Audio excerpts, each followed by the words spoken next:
Hello everyone, welcome to easy English.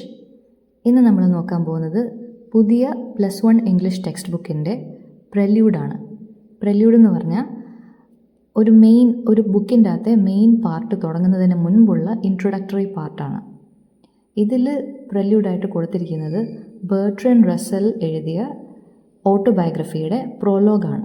ബെർട്രൻഡ് Russell എന്ന് പറയുന്നത് ഒരു ബ്രിട്ടീഷ് ഫിലോസഫറാണ്, മാത്തമാറ്റീഷ്യനാണ്, എപ്പിസ്റ്റമോളജിസ്റ്റാണ്. എപ്പിസ്റ്റമോളജിസ്റ്റ് എന്ന് പറഞ്ഞാൽ സമൺ ഹു സ്റ്റഡീസ് അബൌട്ട് നോളജിനെ കുറിച്ചുള്ള സ്റ്റഡീസിൻ്റെ ബ്രാഞ്ചാണ് എപ്പിസ്റ്റമോളജി എന്ന് പറഞ്ഞാൽ. എന്താണ് നോളജ്, നമുക്ക് എന്തുമാത്രം മനസ്സിലാക്കാൻ പറ്റും, നമുക്ക് നോളജിനൊരു ലിമിറ്റേഷൻ ഉണ്ടോ, നമുക്കറിയാവുന്ന കാര്യങ്ങളെല്ലാം ശരിയാണോ, ഈ കാര്യങ്ങളെക്കുറിച്ചെല്ലാം ചിന്തിക്കുന്ന ഒരു ബ്രാഞ്ച് ഓഫ് സ്റ്റഡിയാണ് എപ്പിസ്റ്റമോളജി. നൗ ബെർട്രൻഡ് റസ്സൽ ഒരു ബ്രിട്ടീഷ് ഫിലോസഫറായിരുന്നു, മാത്തമാറ്റീഷ്യനായിരുന്നു, സോഷ്യൽ റിഫോമറായിരുന്നു. സോഷ്യൽ റിഫോമർ എന്ന് പറഞ്ഞാൽ ആരാണ്? സൊസൈറ്റിക്ക് ഒരു നല്ല ചേഞ്ച് കൊണ്ടുവരുന്ന ഒരു person. And he has also won the Nobel prize for literature in 1950. അപ്പോൾ ഈ പ്രെല്യൂഡ്, നമുക്ക് തന്നിരിക്കുന്ന പ്രെല്യൂഡ് ബെർട്രൻഡ് റസ്സലിൻ്റെ ഓട്ടോബയോഗ്രഫിയിലെ പ്രോലോഗാണ്. And this is titled what I have lived for. ഈ പ്രോലോഗ് വായിക്കുന്നതിന് മുൻപായിട്ട് നമുക്ക് ആ ബോക്സ് വായിക്കാം. What gives meaning to our lives? നമ്മുടെ ലൈഫിന് അർത്ഥം കൊണ്ടുവരുന്നത് എന്താണ് നമ്മളുടെ ലൈഫിന് മീനിങ് കൊണ്ടു തരുന്നത്? What guides our choice and dreams? നമ്മുടെ സ്വപ്നങ്ങളും നമ്മളുടെ ചോയ്സസും എല്ലാം ഡിസൈഡ് ചെയ്യുന്നത് എന്താണ് അതിനെയൊക്കെ കൺട്രോൾ ചെയ്യുന്നത്, ഗൈഡ് ചെയ്യുന്നത്? Bertrand Russell speaks about the 3 great passions that shaped his life in this prologue. You may think about the values that guide you too. എല്ലാവരുടെയും ലൈഫിൽ എന്തെങ്കിലുമൊക്കെ വാല്യൂസ് ആയിരിക്കും അവരെ ലീഡ് ചെയ്യുന്നത്.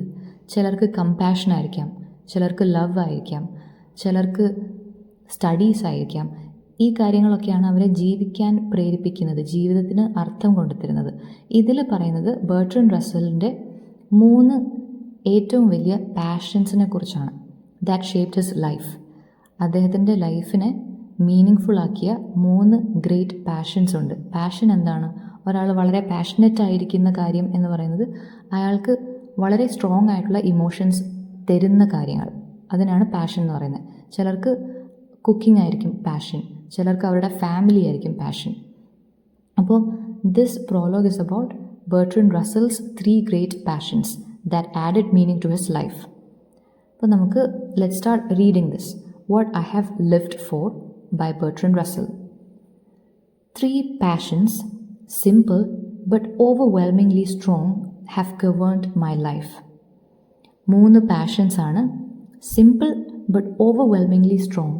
ഓവർവെൽമിംഗ്ലി സ്ട്രോങ് എന്ന് പറഞ്ഞാൽ എക്സ്ട്രീംലി സ്ട്രോങ്, അതായത് കൺട്രോൾ ചെയ്യാൻ പറ്റാത്ത രീതിയിൽ സ്ട്രോങ് ആയ 3 പാഷൻസ് ഉണ്ടായിരുന്നു.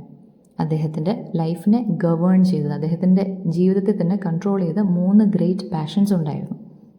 ആ 3 എണ്ണം ഏതാണെന്ന് നോക്കാം. ദ ലോങ്ങിങ് for love, the search for knowledge and unbearable pity for the suffering of mankind.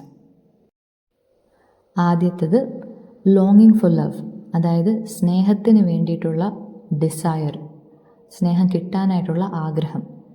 രണ്ടാമത്തേത് ദ സെർച്ച് ഫോർ നോളജ് കിട്ടാൻ, അറിവ് നേടാനായിട്ടുള്ള ആഗ്രഹം, അതിൻ്റെ തിരച്ചിൽ. And unbearable pity for the suffering of mankind, human കൈൻഡിനോടുള്ള സഹതാപം, അനുകമ്പ, compassion or the pity. Unbearable pity എന്ന് പറഞ്ഞാൽ സഹിക്കാനാവാത്ത കൈൻഡ് ഓഫ് കമ്പാഷൻ, അനുകമ്പയാണ്. ഈ 3 കാര്യങ്ങളാണ് ബെർട്രൻഡ് റസ്സലിൻ്റെ 3 great passions that guided his life. The longing for love, the search for knowledge, and the unbearable pity for the suffering of mankind. These passions, like great winds, have blown me hither and thither in a wayward course over a great ocean of anguish, reaching to the very verge of despair. ഈ സെൻറ്റൻസിൻ്റെ അകത്ത് പറയുന്നത് ഈ 3 പാഷൻസാണ് അദ്ദേഹത്തെ life long control ചെയ്തത്. And ഈ 3 പാഷൻസും വളരെ strong ആയിരുന്നു. Strong as A great wind. Great wind പോലെ സ്ട്രോങ് ആയി ഇദ്ദേഹത്തെ ഹിതർ ആൻഡ് തിതർ എന്ന് പറഞ്ഞാൽ ഹിയർ ആൻഡ് ദെയർ, ഇദ്ദേഹത്തിൻ്റെ ലൈഫിനെ അങ്ങോട്ടും ഇങ്ങോട്ടുമെല്ലാം ഇളക്കി മറിച്ച് അതിനെ ഒരു വേവേർഡ് കോഴ്സിലൂടെ നയിച്ച്. വേവേർഡ് കോഴ്സ് എന്ന് പറഞ്ഞാൽ ഡിഫിക്കൾട്ട് ടു കൺട്രോൾ ചെയ്യാൻ പറ്റാത്ത രീതിയിൽ അതിൻ്റെ ചലനത്തെ മാറ്റിമറിച്ച ഒന്നായിരുന്നു ഈ 3 പാഷൻസും. And this has controlled his life and made it go here and there in a wayward course over a great ocean of anguish reaching to the very verge of despair. Anguish എന്ന് പറഞ്ഞാൽ great pain, extreme pain, വളരെ വലിയ വേദന, അത് mental ആയിട്ടുള്ള ഒരു വേദനയാണ് ഇവിടെ ഉദ്ദേശിക്കുന്നത്. Great anguish reaching to the very verge of despair. Despair എന്ന് പറഞ്ഞാൽ ഹോപ്പ് ഇല്ലാത്ത അവസ്ഥ, ഹോപ്പ്ലെസ്നെസ്, പ്രതീക്ഷയില്ലാത്ത ഒരവസ്ഥ. അപ്പോൾ അദ്ദേഹത്തിൻ്റെ ജീവിതത്തിൽ സ്ട്രെയിറ്റ് ആയിട്ടുള്ള പാതയിലൂടെ മാത്രമായിരുന്നില്ല പുള്ളി സഞ്ചരിച്ചിരുന്നത്.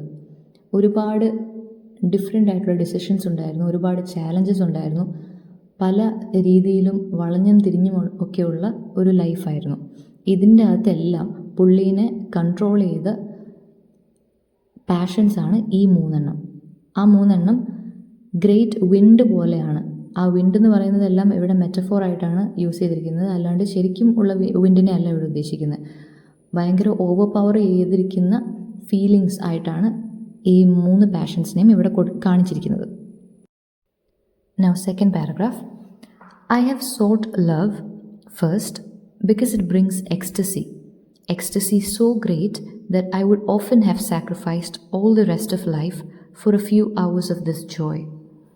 Okay, ആദ്യം ലവിനെ കുറിച്ചാണ് പറയുന്നത്. I have sought love, I have searched for love. Sought എന്ന് പറഞ്ഞാൽ അന്വേഷിക്കുക. ഞാൻ ലവ് അന്വേഷിച്ചു, ലവിന് വേണ്ടി സെർച്ച് ചെയ്തു. First because it brings ecstasy. Ecstasy means extreme happiness. Ecstasy so great that I would often have sacrificed all the rest of life for a few hours of this joy. Love എന്ന് പറയുന്നത് വളരെ ecstatic ആയിട്ടുള്ള, ഒരാളെ വളരെയധികം happy ആക്കുന്ന ഒരു ഇമോഷനാണ്. And അത് കിട്ടാൻ വേണ്ടി ഞാൻ ബാക്കി എല്ലാം സാക്രിഫൈസ് ചെയ്യുമായിരുന്നു. അതായത് ഒരു ഫ്യൂ അവേഴ്സ് ഓഫ് ലവ്, ഒരാളുടെ സ്നേഹം കിട്ടാൻ വേണ്ടി ബാക്കി എന്തും സാക്രിഫൈസ് ചെയ്യാൻ റെഡി ആവുന്ന തരത്തിലുള്ള ഒരു ഇമോഷനാണ് ലവ്. ലവ് സീക്ക് ചെയ്യാനായിട്ടുള്ള ആദ്യത്തെ റീസണാണ് പുള്ളി ഇപ്പോൾ പറഞ്ഞത്. രണ്ടാമത്തെ reason, I have sought it next because it relieves loneliness. That terrible loneliness in which one shivering consciousness looks over the rim of the world into the cold, unfathomable, lifeless abyss. Okay, ഇദ്ദേഹം love, സ്നേഹം seek ചെയ്യാനായിട്ടുള്ള രണ്ടാമത്തെ റീസണാണ് പറയുന്നത്. It relieves loneliness, അത് ഏകാന്തത ഇല്ലാതാക്കുന്നു. Because loneliness എന്ന് പറയുന്നത്, എപ്പോഴാണ് ലോൺലിനെസ് സംഭവിക്കുന്നത്? ഒരാൾക്ക് സ്നേഹിക്കാനായിട്ടും അയാളെ സ്നേഹിക്കാനായിട്ടും ആൾക്കാരുണ്ടെങ്കിൽ അയാൾ ലോൺലി ആകുമോ? ഇല്ല.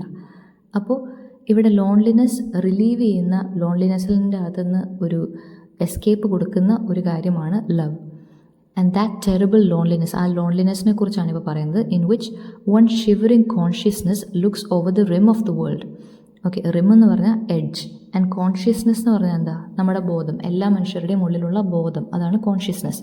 അപ്പോൾ ഇതിൽ ഒരു പേഴ്സൺ ഏകാന്തത അനുഭവിക്കുകയാണെങ്കിൽ ആ പേഴ്സൻ്റെ ഷിവറിങ് കോൺഷ്യസ്നെസ്, അയാളുടെ ചിന്തയും ബോധവും ഒന്നും ആ സമയത്ത് പ്രോപ്പറായിട്ട് വർക്ക് ചെയ്യത്തില്ല. അയാൾ ഷിവർ ചെയ്യുകയായിരിക്കും ചെയ്യുന്നത്. അയാളുടെ ബോധം, ആ കോൺഷ്യസ്നെസ് ഷിവർ ചെയ്യുകയാണ്. And it looks at the rim of the world, ലോകത്തിൻ്റെ തന്നെ എഡ്ജിലേക്കാണ് നോക്കുന്നത്. Into the cold unfathomable lifeless abyss. Okay, ഒരു മനുഷ്യൻ ഏകാന്തത അനുഭവിക്കുന്ന സമയത്ത് അയാൾ ലോകത്തിൻ്റെ എൻഡിലേക്ക് നോക്കുന്നു. ഇതെവിടെ അവസാനിക്കും? ഈ ജീവിതം എവിടെയാണ് അവസാനിക്കാൻ പോകുന്നത്? ഈ ഏകാന്തത എവിടെ അവസാനിക്കും എന്നൊക്കെയാണ് പുള്ളി ചിന്തിക്കുക. ആ സമയത്ത് when he looks, he would only see a bottomless pit, ഒരു ആബിസ് ആണ് കാണുന്നത്. അൺഫാത്തമബിൾ ലൈഫ്ലെസ് ആബിസ് എന്നാണ് ഇവിടെ കൊടുത്തിരിക്കുന്നത്. അൺഫാത്തമബിൾ എന്ന് പറഞ്ഞാൽ something that is impossible to understand. ഒരു കാര്യം നമുക്ക് കോംപ്രിഹെൻഡ് ചെയ്യാൻ പറ്റാത്ത കാര്യം, നമുക്ക് മനസ്സിലാക്കാൻ പറ്റാത്ത അത്രയ്ക്കധികം ബുദ്ധിമുട്ടുള്ള കോംപ്ലിക്കേറ്റഡ് ആയിട്ടുള്ള കാര്യങ്ങളാണ് അൺഫാത്തമബിൾ എന്ന് പറയുന്നത്. അൺഫാത്തമബിൾ ആയിട്ടുള്ള ലൈഫ്ലെസ് ആബിസ്. ആബിസ് എന്ന് പറയുന്നത് ഒരു ബോട്ടംലെസ് പിറ്റാണ്. നരകം, ഹെല്ലൊക്കെ നമ്മൾ ആബിസ് ആണെന്ന് പറയും. ബിക്കോസ് അതിനൊരു ബോട്ടമില്ല, അത് ഒരു നീണ്ട ഒരു വലിയ ഗർത്തമാണ്, ഒരു ബോട്ടം ഇല്ലാത്ത വലിയ കുഴി, ഒരു പടുകുഴി. അപ്പോൾ ലോൺലിനെസ് എന്ന് പറയുന്നത്, നമ്മൾ ലോകത്തിൻ്റെ അതിരെവിടെയാണ്, എൻ്റെ എവിടെയാണ്, ജീവിതത്തിൻ്റെ എൻ്റെ എവിടെയാണ് എന്നൊക്കെ ആലോചിച്ചുകൊണ്ടിരിക്കുന്ന, ഒന്നിനും ഒരു അർത്ഥം കണ്ടുപിടിക്കാൻ പറ്റാത്ത, ഒന്നിനെയും കോംപ്രിഹെൻഡ് ചെയ്യാൻ പറ്റാത്ത അൺഫാത്തമബിൾ ആയിട്ടുള്ള ഒരു ആബസിലേക്ക് നമ്മൾ നോക്കിയിരിക്കുമ്പോൾ, ഒരു നരകത്തിലേക്ക്, ഒരു ഏകാന്തതയുടെ പടുകുഴിയിലേക്ക് നോക്കിയിരിക്കുമ്പോൾ ആ ഏകാന്തതയിൽ നിന്നും റിലീവ് ചെയ്യുന്ന കാര്യമാണ് ലവ്. അതുകൊണ്ടാണ് ഇദ്ദേഹം ലവിനെ സീക്ക് ചെയ്യുന്നത്. He is searching for love because it relieves him from loneliness. അതാണ് രണ്ടാമത്തെ റീസൺ, ലവ് സീക്ക് ചെയ്യാനായിട്ടുള്ള രണ്ടാമത്തെ reason. Now third paragraph. I have sought it finally because in the union of love I have seen in a mystic miniature the prefiguring vision of the heaven that saints and poets have imagined. Okay, ഈ ഒരു പ്രോലോഗിൻ്റെ അകത്ത് തന്നെ ഏറ്റവും profound ആയിട്ടുള്ള ഒരു sentence ആണിത്. Love എന്തിനാണ് എന്നുള്ളതിൻ്റെ, ലവിന് വേണ്ടി സെർച്ച് ചെയ്യാനായിട്ടുള്ള മൂന്നാമത്തെ റീസൺ ആണ് അദ്ദേഹം പറയുന്നത്. I have seen in a mystic miniature. Mystic എന്ന് പറഞ്ഞാൽ സ്പിരിച്വൽ ആയിട്ടുള്ള, divine or something that is related to God, sacred ആയിട്ടുള്ള, അത് ഹ്യൂമൻ അണ്ടർസ്റ്റാൻഡിങ്ങിലും ബിയോണ്ട് ആയിട്ടുള്ള ഒരു കാര്യമാണ് മിസ്റ്റിക് എന്ന് പറയുന്നത്. Mystic miniature. മിനിയേച്ചർ എന്ന് പറഞ്ഞാൽ ഒരു ചെറിയ രൂപം. ഇപ്പം ഗ്ലോബ് വേൾഡിൻ്റെ ഒരു മിനിയേച്ചർ ഫോമാണ്. ഒരു ചെറിയ രൂപം നമ്മൾ ക്രിയേറ്റ് ചെയ്യാണ്, എന്തിൻ്റെയെങ്കിലും ഒരു കോപ്പി നമ്മൾ ചെറിയ രൂപത്തിൽ കോപ്പി ചെയ്യുന്നതിനാണ് മിനിയേച്ചർ എന്ന് പറയുന്നത്. Mystic miniature. The prefiguring vision. Prefiguring vision എന്ന് പറഞ്ഞാൽ നമുക്ക് കംപ്ലീറ്റ് പിക്ചർ കിട്ടുന്നതിന് മുൻപ് ഒരു ചെറിയൊരു പ്രിവ്യൂ കിട്ടുക, ഒരു ചെറിയ ഗ്ലിംസ് കിട്ടുക, അതിനാണ് പ്രീഫിഗറിങ് വിഷൻ എന്ന് പറയുന്നത്. നേരത്തെ നമ്മൾ ചെറുതായി ഒരു ഗ്ലിംസ് കാണുന്നു of the heaven that saints and poets have imagined.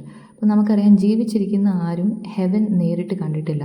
സ്വർഗം എക്സ്പീരിയൻസ് ചെയ്യുന്നത് മരിച്ചതിന് ശേഷമാണ്, മരണത്തിന് ശേഷം മാത്രമേ അത് പറ്റുള്ളൂ. പക്ഷേ സെയിൻസും പോയറ്റ്സും എല്ലാം നേരത്തെ ഇമാജിൻ ചെയ്ത് അവരുടെ വിഷനിൽ അവർക്ക് കിട്ടിയ ഹെവൻ, അതിൻ്റെ ഒരു ചെറിയ മിനിയേച്ചർ നമുക്ക് കാണിച്ചു തരുന്നതാണ് love. Okay, that is the third reason of Bertrand Russell for seeking love.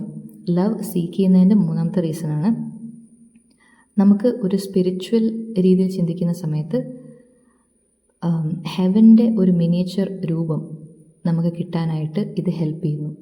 Heaven നമ്മളാരും കണ്ടിട്ടില്ലെങ്കിൽ പോലും പോയറ്റ്സും സെയിൻസും എല്ലാം എങ്ങനെയാണോ അത് ഹെവനെ ഇമാജിൻ ചെയ്തിരിക്കുന്നത്, ആ ഹെവൻ നമ്മളെ കാണിച്ചു തരുന്ന ഒന്നാണ് ലവ്. ബിക്കോസ് ഹെവൻ എന്തൊക്കെ ഇമോഷൻസ് ഇൻക്ലൂഡ് ചെയ്യുന്ന ഒരു കാര്യമാണ്. ഹോപ്പുണ്ട്, ലവ് ഉണ്ട്, അവിടെ പീസ് ഉണ്ട്, കംപ്ലീറ്റ് ഹാപ്പിനെസ് ഉണ്ട്. ഇത്രയും കാര്യങ്ങളാണ് ഹെവൻ്റെ അകത്ത് നമ്മൾ എപ്പോഴും ചിന്തിക്കുമ്പോൾ അതിനകത്ത് ഫുൾ ഓഫ് പോസിറ്റിവിറ്റിയാണ്. അതിൽ ഹെവനിൽ ഒന്നും നെഗറ്റീവായിട്ടില്ല. അപ്പോൾ അങ്ങനത്തെ ഒരു ഇമോഷൻ, ആ ഒരു സ്റ്റേറ്റ് ഓഫ് മൈൻഡ്, അത് കിട്ടാനായിട്ട് നമ്മളെ ഹെൽപ്പ് ചെയ്യുന്ന ഒരു കാര്യമാണ് ലവ്. പ്യുവർ ലവ് ഉണ്ടെങ്കിൽ it feels like heaven. This is what I sought, and though it might seem too good for human life, this is what at last I have found. Okay, ഇതാണ് ഞാൻ അന്വേഷിച്ചത്. ഇതുപോലത്തെ pure love ആണ് ഞാൻ അന്വേഷിച്ചത്. And though it might seem too good for human life. Human ലൈഫിന് ഇത്രയും perfect ആയിട്ടുള്ള ഒരു പ്യുവർ ലവ് ഇമ്പോസിബിൾ ആണ് എന്ന് പലരും ചിന്തിക്കുമായിരിക്കും. It might be considered too good for human life. Human ലൈഫിൽ ഇത്രയും നല്ലതൊന്നും വരാനില്ല എന്ന് ആൾക്കാർ ചിന്തിക്കുമായിരിക്കും. പക്ഷേ this is what at last I have found. എനിക്ക് അത് കിട്ടി. ബെർട്രൻഡ് റസൽ പറയുന്നത്, ഞാൻ ട്രൂ ലവ് അനുഭവിച്ചു, ഞാനത് എക്സ്പീരിയൻസ് ചെയ്തു. അപ്പോൾ ഹെവൻലി ആയിട്ടുള്ള ട്രൂ ലവ്, അത് ബെർട്രൻഡ് റസലിന് എക്സ്പീരിയൻസ് ചെയ്യാൻ പറ്റി. He sought it and he found it. പുള്ളി അത് അന്വേഷിച്ചു, പുള്ളി അത് കണ്ടെത്തുകയും ചെയ്തു. Next paragraph. With equal passion I have sought knowledge. I have wished to understand the hearts of people. അപ്പോൾ ഇദ്ദേഹം പറയുന്നത്, ലവ് സീക്ക് ചെയ്ത അതേ ഇൻറ്റൻസിറ്റിയിൽ, അതേ പാഷനിൽ അദ്ദേഹം സീക്ക് ചെയ്ത അടുത്ത കാര്യമാണ് നോളജ്. അറിവ് നേടാനായിട്ടുള്ള ആഗ്രഹം അതിയായി ഉണ്ടായിരുന്നു. I have wish to understand the hearts of people. എല്ലാത്തരം കാര്യങ്ങളും പുള്ളിക്ക് മനസ്സിലാക്കാൻ ആഗ്രഹമുണ്ടായിരുന്നു. അതിൻ്റെ കൂടെ തന്നെ ഹാർട്ട്സ് ഓഫ് പീപ്പിൾ, മനുഷ്യരുടെ മനസ്സ് മനസ്സിലാക്കാനായിട്ട് അദ്ദേഹം ആഗ്രഹിച്ചിരുന്നു. അപ്പോൾ മനുഷ്യരുടെ മനസ്സ് മനസ്സിലാക്കുക എന്ന് പറയുന്നത്, that is one underrated knowledge. ആൾക്കാരെ മനസ്സിലാക്കുക, അവരെ ഡീപ്പായിട്ട് അറിയുക. എന്തുകൊണ്ട് മനുഷ്യർ സ്നേഹിക്കുന്നു, why do people love, why do people hate, why do people make certain decisions, ഈ കാര്യങ്ങളെല്ലാം മനസ്സിലാക്കാൻ അദ്ദേഹത്തിന് ആഗ്രഹമുണ്ടായിരുന്നു. I have wished to know why the stars shine, എന്തുകൊണ്ടാണ് സ്റ്റാർസ് ഷൈൻ ചെയ്യുന്നത്, എന്തുകൊണ്ടാണ് സെലസ്റ്റിയൽ ബോഡീസ് എല്ലാം ഈ രീതിയിൽ പെർഫോം ചെയ്യുന്നത്, ഫങ്ഷൻ ചെയ്യുന്നത്, ഇതെല്ലാം അറിയാൻ അദ്ദേഹത്തിന് ആഗ്രഹമുണ്ടായിരുന്നു. And I have tried to apprehend the Pythagorean power by which number holds sway above the flux. Okay, ഈ സെൻറ്റൻസ് കുറച്ച് കോംപ്ലിക്കേറ്റഡ് ആയിട്ടുള്ള കോൺസെപ്റ്റ് അടങ്ങുന്ന സെൻറ്റൻസാണ്. ഐ ഹാവ് ട്രൈ ടു അപ്രിഹെൻഡ് എന്ന് പറഞ്ഞാൽ കംപ്ലീറ്റ് ആയിട്ട് ഗ്രാസ്പ് ചെയ്യുക, കംപ്ലീറ്റ് ആയിട്ട് മനസ്സിലാക്കുക. പൈത്തഗോറിയൻ പവർ, പൈത്തഗോറസ് ആരാണെന്ന് അറിയാമല്ലോ, ഒരു മാത്തമാറ്റീഷ്യൻ ആയിരുന്നു. ആൻഡ് അദ്ദേഹത്തിൻ്റെ കോൺസെപ്റ്റ് എന്ന് പറയുന്നത് ഈ യൂണിവേഴ്സ് മുഴുവൻ ഫങ്ഷൻ ചെയ്യുന്നത് മാത്തമാറ്റിക്കൽ പ്രിൻസിപ്പിൾസ് വെച്ചിട്ടാണെന്നായിരുന്നു. അതായത് യൂണിവേഴ്സിന് അണ്ടർലൈങ് ആയിട്ടുള്ള ഒരു മാത്തമാറ്റിക്കൽ പവറുണ്ട്, മാത്തമാറ്റിക്സിന് യൂണിവേഴ്സിനെ മൊത്തം കൺട്രോൾ ചെയ്യാനായിട്ടുള്ള ഒരു പവറുണ്ട് എന്നായിരുന്നു അദ്ദേഹത്തിൻ്റെ കോൺസെപ്റ്റ്. അതായത് നമ്മൾ യൂണിവേഴ്സിലുള്ള ഏത് ഷേപ്പ് എടുത്തു കഴിഞ്ഞാലും അതിനെ അളക്കാനും അതിൻ്റെ മെഷർമെൻറ്റ്സ് പറയാനും അതിൻ്റെ റേഷ്യോ പറയാനും ഒക്കെ മാത്തമാറ്റിക്കൽ പ്രിൻസിപ്പിൾസ് ഉണ്ട്, മാത്തമാറ്റിക്കൽ റൂൾസ് ഉണ്ട്. അതേപോലെ നമ്മൾ പ്ലാനറ്റ്സിനെ എടുത്ത് നോക്കുകയാണെന്നുണ്ടെങ്കിൽ അത് റിവോൾവ് ചെയ്യുന്നതും അത് മൂവ് ചെയ്യുന്നതും ഒക്കെ ഓരോ മാത്തമാറ്റിക്കൽ പ്രിൻസിപ്പിൾസ് വെച്ചിട്ട് എക്സ്പ്ലെയിൻ ചെയ്യാൻ പറ്റും. അപ്പോൾ അങ്ങനെ നോക്കുമ്പോൾ ഈ നേച്ചർ തന്നെ, ആ നേച്ചറിനെ മൊത്തം കൺട്രോൾ ചെയ്യാൻ പറ്റുന്ന ആ നേച്ചറിൻ്റെ എല്ലാത്തിനും ഒരു മീനിങ് ക്രിയേറ്റ് ചെയ്യാൻ പറ്റുന്ന ഒന്നാണ് മാത്തമാറ്റിക്സ്. അപ്പോൾ ഈ മാത്തമാറ്റിക്കൽ റൂൾസും പ്രിൻസിപ്പിൾസും എല്ലാം കോൺസ്റ്റൻ്റ് ആയിട്ട് അതേപോലെ തന്നെ നിൽക്കും, അൺചേഞ്ചിങ് ആണല്ലോ. ഇപ്പോൾ നമ്മളൊരു ട്രയാങ്കിളിൻ്റെ കാര്യം നോക്കുകയാണെങ്കിൽ ആ ട്രയാങ്കിളിൻ്റെ 3 ആംഗിൾസും കാൽക്കുലേറ്റ് ചെയ്യുമ്പോൾ 180 ഡിഗ്രീസ് ആണ് വരിക. 2+2 എന്ന് പറയുന്നത് എപ്പോഴും 4 തന്നെ ആയിരിക്കും. ഏത് ട്രയാങ്കിൾ എടുത്ത് നോക്കിക്കഴിഞ്ഞാലും അതിൻ്റെ ആംഗിൾസ് മൊത്തം ആഡ് ചെയ്യുമ്പോൾ അത് 180 ഡിഗ്രി ആയിരിക്കും. അതെല്ലാ കാലത്തും അങ്ങനെ തന്നെയാണ്, അൺചേഞ്ചിങ് ആയിട്ടുള്ളൊരു ഫാക്റ്റാണ് അത്. അപ്പോൾ he says, I have tried to apprehend the Pythagorean power by which number holds sway above the flux. Holds sway എന്ന് പറഞ്ഞാൽ to hold power or to hold control above the flux. Flux എന്ന് പറഞ്ഞാൽ constant change, continuous ആയിട്ടുള്ള ചേഞ്ചിനാണ് flux എന്ന് പറയുന്നത്. അപ്പോൾ ഈ വേൾഡിനെ തന്നെയാണ്, ഈ യൂണിവേഴ്സിനെ തന്നെയാണ് ഫ്ലക്സ് എന്നുകൊണ്ട് ഉദ്ദേശിക്കുന്നത്. ഫ്ലക്സ് എന്ന് പറഞ്ഞാൽ കംപ്ലീറ്റ്ലി എപ്പോഴും ചേഞ്ച് സംഭവിച്ചുകൊണ്ടിരിക്കുന്ന, നമ്മുടെ എല്ലാവരുടെയും ലൈഫിന് എപ്പോഴും ചേഞ്ച് സംഭവിച്ചുകൊണ്ടിരിക്കുന്ന, സൊസൈറ്റിയിൽ ചേഞ്ച് സംഭവിക്കുന്നുണ്ട്, ഓരോ കൺട്രിയിലത്തെയും റൂൾസിന് ചേഞ്ച് സംഭവിക്കുന്നുണ്ട്, ഗവൺമെൻറ്റ്സ് മാറി മാറി വരുന്നുണ്ട്, മനുഷ്യരുടെ ഇമോഷൻസ് മാറി മാറി വരും. ഒരാൾക്ക് സന്തോഷമാണ്, രാവിലെ സന്തോഷമായിട്ട് എണീക്കുന്ന ഒരാൾ കുറച്ച് കഴിയുമ്പോൾ എന്തെങ്കിലും ചാലഞ്ചിങ് ആയിട്ട് സംഭവിക്കുമ്പം അദ്ദേഹത്തിന് സങ്കടം വരുന്നു, ടെൻഷൻ വരുന്നു, ആങ്സൈറ്റി വരുന്നു. അത് കഴിഞ്ഞിട്ട് അത് ഒരുപാട് നേരം നിലനിൽക്കില്ല, പിന്നെയും സന്തോഷവും സാറ്റിസ്ഫാക്ഷനും ചിലപ്പോൾ റിഗ്രറ്റും, അങ്ങനെ പല പല ഇമോഷൻസ് മാറി മാറി വരും ഒരു മനുഷ്യന് തന്നെ. അതേപോലെ ഈ ലോകത്തിൽ എപ്പോഴും നിലനിൽക്കുന്ന ഒരു കാര്യമാണ് ചേഞ്ച് എന്ന് പറയുന്നത്. Change is something that is constant. ആ ഒരു ഫ്ലക്സിൻ്റെ മേലെ ഒരു കൺട്രോൾ കിട്ടണമെന്നുണ്ടെങ്കിൽ മാത്തമാറ്റിക്സ് പോലെ സ്ട്രോങ് ആയിട്ടുള്ള ഫേം ആയിട്ടുള്ള എന്തെങ്കിലും വേണം. അതുകൊണ്ട് മാത്തമാറ്റിക്സിൻ്റെ അകത്ത് പ്രിൻസിപ്പിൾസും റൂൾസും ഒന്നും ചേഞ്ച് ചെയ്യുന്നില്ലല്ലോ. So over this constant flux he wanted to hold on to something firm. Okay, അതായത് കോൺസ്റ്റൻ്റ്ലി ചേഞ്ചിങ് ആയിട്ടുള്ള ഈ ഒരു വേൾഡിൻ്റെ മുകളിൽ എന്തെങ്കിലും ഫേം ആയിട്ടുള്ള അൺചേഞ്ചിങ് ആയിട്ടുള്ള എന്തിനെങ്കിലും മുറുകെ പിടിക്കാനായിട്ടായിരുന്നു ബെർട്രൻഡ് റസൽ നോക്കിക്കൊണ്ടിരുന്നത്. So he wanted to understand mathematics so that he can hold on to something that is unchanging in this constantly changing world. A little of this but not much I have achieved. അപ്പോൾ ഈ അവസാനത്തെ സെൻറ്റൻസിൽ ഇദ്ദേഹം പറയുന്നത്, ഞാൻ ഇതിൽ കുറച്ച് കാര്യങ്ങൾ മനസ്സിലാക്കി, ബട്ട് നോട്ട് ടു മച്ച്. ഇവിടെ വളരെ ഹമ്പിളായിട്ടാണ് പറയുന്നത്. മാത്സ് ഞാൻ മനസ്സിലാക്കാൻ ശ്രമിച്ചു, മാത്സും സയൻസും മനുഷ്യരുടെ മനസ്സും എല്ലാം ഞാൻ മനസ്സിലാക്കാൻ ശ്രമിച്ചു. He has tried to seek knowledge, he was in a search for knowledge. അതിൻ്റെ അകത്ത് ഞാൻ കുറച്ചൊക്കെ സക്സീഡ് ചെയ്തു. A little of this but not much. ഒരുപാടൊന്നും എനിക്ക് അറിവ് നേടാൻ പറ്റിയിട്ടില്ല, പക്ഷേ എനിക്ക് കുറച്ചൊക്കെ നേടാൻ പറ്റിയിട്ടുമുണ്ട്. അടുത്ത paragraph. Love and knowledge, so far as they were possible, led upward towards the heavens. Okay, ലവും നോളജും ഇദ്ദേഹത്തെ ടുവേർഡ്സ് ദ ഹെവൻസ് മൂവ് ചെയ്യാനായിട്ട് ഹെൽപ്പ് ചെയ്ത കാര്യങ്ങളാണ്. ഈ 2 പാഷൻസ്, ആദ്യത്തെ 2 പാഷൻസാണ് ലവും നോളജും. ഈ രണ്ടെണ്ണം കിട്ടുന്നതോടെ ഓർഡിനറി ആയിട്ടുള്ള ഹ്യൂമൻ എക്സ്പീരിയൻസസിൻ്റെ അകത്തുനിന്ന് കുറച്ചും കൂടെ എലിവേറ്റഡ് ആവും. സ്നേഹം കിട്ടുന്നു, നോളജ് കിട്ടുന്നു, അതെല്ലാം ബാക്കിയുള്ള മനുഷ്യന്മാരിൽ നിന്നും നമ്മളെ കുറച്ച് വ്യത്യസ്തരാക്കുന്ന കാര്യങ്ങളാണ്. നമ്മൾക്ക് ബാക്കിയുള്ളവരുടെ എക്സ്പീരിയൻസസിനേക്കാളും കുറച്ചും കൂടെ എലിവേറ്റഡ് ആയിട്ടുള്ള, കുറച്ചും കൂടെ അബവ് ദി ഓർഡിനറി ആയിട്ടുള്ള എക്സ്പീരിയൻസ് തരുന്ന, ഫുൾഫിൽമെൻറ്റ് തരുന്ന, സാറ്റിസ്ഫാക്ഷൻ തരുന്ന കാര്യങ്ങളാണ്. But always pity brought me back to earth. ആദ്യത്തെ 2 കാര്യങ്ങൾ ഹെവനിലേക്കാണ് ഉയർത്തിയതെങ്കിൽ, ഹെവൻ എന്ന് പറയുന്നത് ലിറ്ററൽ ആയിട്ടുള്ള ഹെവൻ അല്ല, ഇവിടെ ആ ഒരു പീസ്ഫുൾ ആയിട്ടുള്ള, ഹോപ്പ്ഫുൾ ആയിട്ടുള്ള ആ ഒരു സ്റ്റേറ്റ് ഓഫ് മൈൻഡിനെയാണ് ഉദ്ദേശിക്കുന്നത്. But always pity brought me back to earth. പിറ്റിയാണ് മനുഷ്യന്മാരോടുള്ള സഹതാപം, കമ്പാഷൻ, സിമ്പതി, അതാണ് ഇദ്ദേഹത്തെ റിയാലിറ്റിയിലേക്ക് തിരിച്ചു കൊണ്ടുവന്നത്. ഭൂമിയിലേക്ക്, എർത്തിലേക്ക് തിരിച്ച് അടുപ്പിച്ചത് പിറ്റിയാണ് for human kind. Echoes of cries of pain reverberate in my heart. Okay, ഇതിൻ്റെ അകത്ത് മനുഷ്യരുടെ കരച്ചിൽ എന്ന് പറയുമ്പോൾ അവരുടെ പെയിൻ, അവരുടെ suffering, that reverberated in his heart. Reverberate ചെയ്യുക എന്ന് പറഞ്ഞാൽ എക്കോ ചെയ്യുക, റിസൗണ്ട് ചെയ്യുക. അപ്പോൾ ഇദ്ദേഹത്തിന് സന്തോഷമുള്ള സമയത്തും നോളജ് സീക്ക് ചെയ്യുന്ന സമയത്തും എല്ലാം ഒരുപാട് സാറ്റിസ്ഫാക്ഷൻ കിട്ടുന്നുണ്ടായിരുന്നു. പക്ഷേ ആ സമയത്തെല്ലാം ഹ്യൂമൻസ് അവരുടെ സഫറിങ് ഇദ്ദേഹത്തെ വല്ലാണ്ട് അലട്ടുന്നുണ്ടായിരുന്നു. ചിൽഡ്രൻ ഇൻ ഫാമിൻ എന്ന് പറഞ്ഞാൽ എന്താ, എക്സ്ട്രീം ഹങ്കറാണ്. ഭക്ഷണം കിട്ടാത്ത, സ്റ്റാർവേഷനിലേക്ക് ലീഡ് ചെയ്യുന്ന അവസ്ഥയ്ക്കാണ് ഫാമിൻ എന്ന് പറയുന്നത്, വരൾച്ച. Victims tortured by oppressors. ഇപ്പോൾ പല കൺട്രീസിൻ്റെ അകത്തും ഒരുപാട് പ്രശ്നങ്ങൾ നടക്കുന്ന കൺട്രീസുണ്ട്. വാർ നടക്കുന്നു, അതേപോലെ പല റെവല്യൂഷൻസ് നടക്കുന്നു. അവിടെയെല്ലാം സഫർ ചെയ്യുന്നത് പാവപ്പെട്ട ജനങ്ങളാണ്. അപ്പോൾ അങ്ങനെ ടോർച്ചേർഡ് ആയിട്ടുള്ള, ഒപ്രസേഴ്സ് കാരണം ടോർച്ചേർഡ് ആയിട്ടുള്ള ജനങ്ങൾ. Then helpless old people, a burden to the young and the whole world of loneliness. Okay, ഒരുപാട് സ്ഥലങ്ങളിൽ ഓൾഡ് ആയിട്ടുള്ള ആൾക്കാർ, വൃദ്ധരായിട്ടുള്ള ആൾക്കാർ, അവരെ ആരും നോക്കാനില്ലാത്ത അവസ്ഥയുണ്ട്. അപ്പോൾ they are a burden to the young. അവർ യങ് ജനറേഷൻ, അവരുടെ മക്കൾക്ക് ഒരു ബേർഡനായിട്ട് മാറുകയാണ്, അവർക്കൊരു ഭാരമായിട്ട് മാറി, അവരെ ഹെൽപ്പ് ചെയ്യാനായിട്ട് ആരുമില്ല. And the whole world of loneliness.